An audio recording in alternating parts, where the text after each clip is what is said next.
So this is very important. हमने topic को start करते हैं जिसका नाम है समरी कॉन्सेप्ट ऑफ ग्लाइकोलाइसिस। पिछली वीडियो में हमने पढ़ा था ग्लाइकोलाइसिस प्रोसेस कैसे होता है। आज की इस वीडियो में हम समरी और कुछ बेसिक कॉन्सेप्ट को अंडरस्टैंड करेंगे। सबसे पहले it occurs in cytoplasm of cell.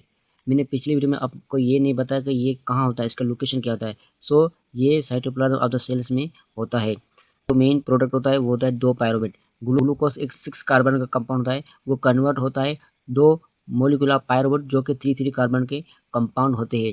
सवाल ये है कि वाई दिस आकर, ये क्यों होता है। ये इसलिए होता है कि जो आपका ग्लूकोज होता है 6 कार्बन का कंपाउंड, उसको कन्वर्ट करता है 3 कार्बन का कंपाउंड 2 पायरुवेट में कन्वर्ट करता है। ये इसीलिए होता है ताकि जो आपका सेल रिस्पायरेशन है वो आगे ट्रांसफ़र हो सके। ये कि व्हेन दिस आकर, ये कब होता है। ये आई थिंक तब होता है जब हमारी बॉडी को इंस्टेंटली के इमरजेंसी में एनर्जी की ज़रूरत होती है।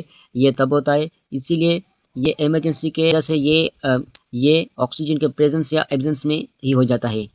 ये नहीं देखता कि मेरे पास ऑक्सीजन है या नहीं होता, ये इमरजेंसी में हो जाता है। So this is very important. हमने ये देखना है कि हमने ग्लाइकोलाइसिस में कितने एटीपी और कितने NADH2 यूटिलाइज़ किए, कितने हमने गेन किए और कितने हमने नेट गेन किए। इसको कहते हैं जब हम किसी को हासिल करते हैं तो फिर वो उसको हमारे पास जो हमें मिलता है उसको नेट गेन का नाम देते हैं। हमारे यहाँ ग्लाइकोलाइसिस में 2 ATP के मॉलिक्यूल यूटिलाइज होते हैं जो कि प्रेपेरेटरी फेज में यूटिलाइज होते हैं। सो हमारे पास जो गेन होते हैं वो 4 मॉलिक्यूल ऑफ ATP के और 2 मॉलिक्यूल ऑफ NAD के हमें गेन होते हैं।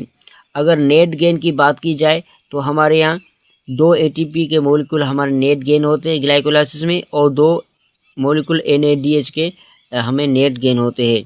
सो इसी टॉपिक को यहीं पे एंड करते हैं। इंशाल्लाह नेक्स्ट वीडियो में हम एरोबिक और एनारोबिक रिस्पिरेशन को डिटेल में पढ़ेंगे। Thank you for watching. So last में आई रिक्वेस्ट यू के प्लीज़ सब्सक्राइब माई चैनल